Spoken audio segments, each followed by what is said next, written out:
Assalamualaikum warahmatullahi wabarakatuh. Perkenalkan, nama saya Muhammad Dani Prastio, nomor absen 21. Assalamualaikum warahmatullahi wabarakatuh. Perkenalkan, nama saya Nabila Irania Syaki, kelas 10 akuntansi 2, nomor absen 22. Izin memperkenalkan diri, nama saya Nahia Aziza, saya siswa kelas 10 akuntansi 2, nomor absen 23. Assalamualaikum warahmatullahi wabarakatuh. Perkenalkan, nama saya Nazla Huria dari kelas 10 akuntansi 2 dengan nomor absen 24. Saya Naila Chandra Utami, kelas 10 akuntansi 2, nomor absen 25. Sebelum menonton video ini, jangan lupa di like, komen, subscribe, dan share sebanyak-banyaknya. Terima kasih.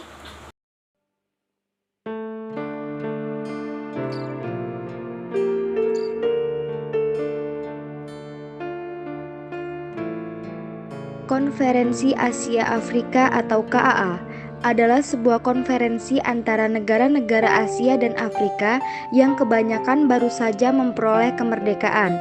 KAA diselenggarakan oleh Indonesia, Myanmar, Sri Lanka, India, dan Pakistan, dan dikoordinasikan oleh Kementerian Luar Negeri Indonesia Sunario. Pertemuan ini berlangsung antara 18 April sampai 24 April 1955 pada Gedung Merdeka, Bandung, Indonesia, dengan tujuan mempromosikan kerjasama ekonomi dan kebudayaan Asia Afrika dan melawan kolonialisme atau neokolonialisme Amerika Serikat, Uni Soviet, atau negara imperialis lainnya. Misi Garuda merupakan salah satu bentuk komitmen Indonesia dalam melaksanakan MPP PBB. Misi Garuda adalah pasukan yang terdiri dari Tentara Nasional Indonesia atau TNI yang ditugaskan sebagai pasukan perdamaian di negara lain. Pembentukan pasukan Garuda diawali dengan munculnya konflik di Timur Tengah pada 26 Juli 1959. Misi mulia tersebut sudah sesuai dengan tujuan dibentuknya Negara Kesatuan Republik Indonesia atau NKRI yang tertuang dalam alinea keempat pembukaan Undang-Undang Dasar 1945, yakni ikut melaksanakan ketertiban dunia yang berdasarkan kemerdekaan, perdamaian abadi, dan keadilan sosial. Deklarasi Juanda.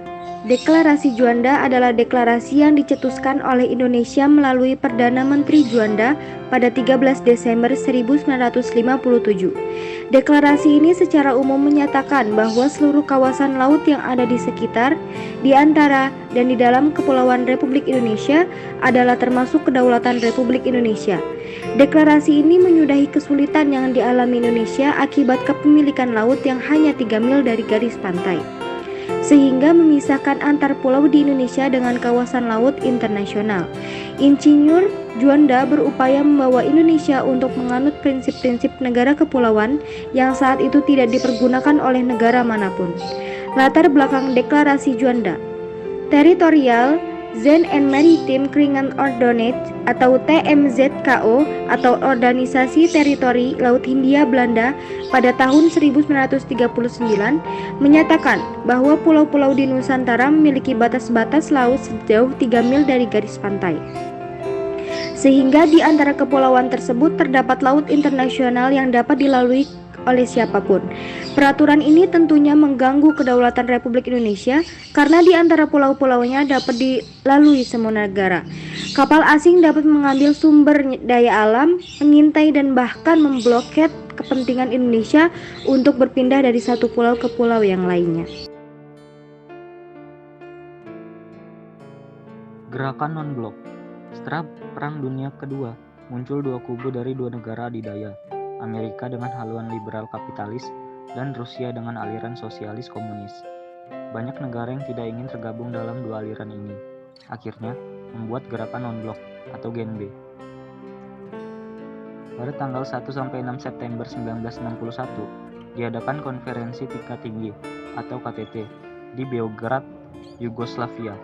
Dalam KTT di Beograd inilah didirikan GNB yang diprakarsai oleh 5 negara, yaitu Indonesia, India, Yugoslavia, Ghana, dan Mesir.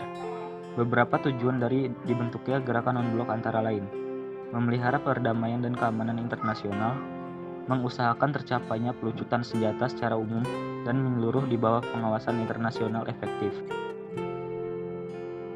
ASEAN atau Association of Southeast Asian Nations adalah organisasi geopolitik dan ekonomi yang meliputi negara-negara kawasan regional Asia Tenggara, termasuk Indonesia. ASEAN dibentuk bukan hanya karena kesamaan geografis anggotanya saja. ASEAN dibentuk karena adanya keinginan kuat negara anggota untuk membangun kerjasama yang erat di bidang ekonomi, sosial, termasuk pengembangan kebudayaan masing-masing negara anggota. ASEAN didirikan di Bangkok pada 8 Agustus 1967.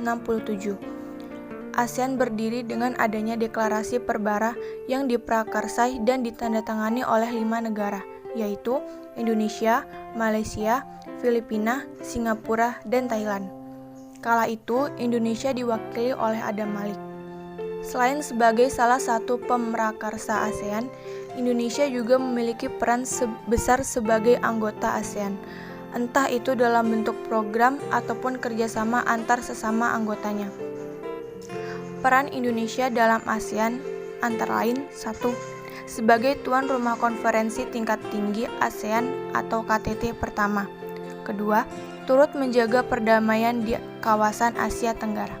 3. Membentuk komunitas keamanan bagi ASEAN. 4. Mendorong penguatan dan kerjasama keamanan di sektor maritim. 5. Memastikan sentralitas ASEAN. Dan yang terakhir, turut serta pada isu pekerja migran di ASEAN. OKI, Organisasi Kerjasama Islam.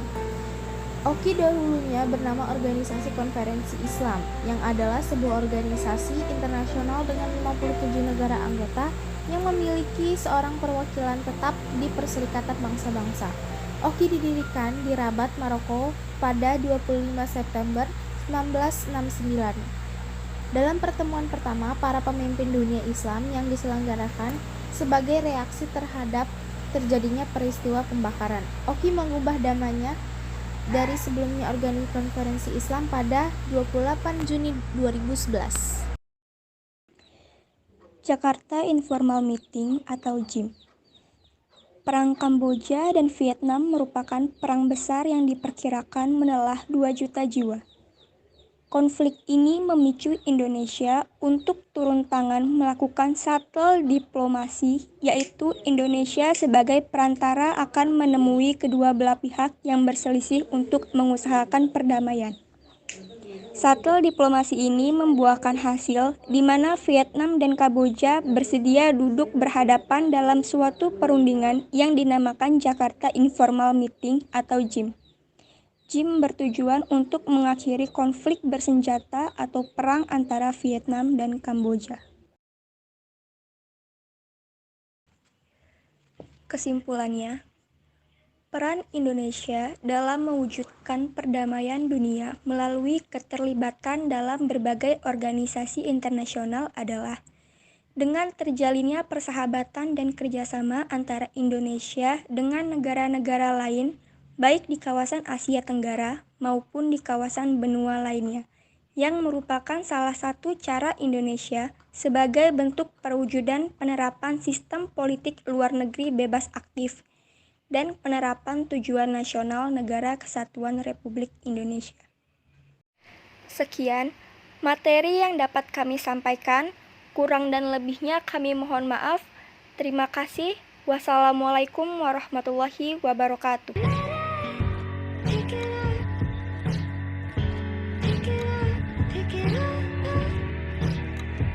Take it up.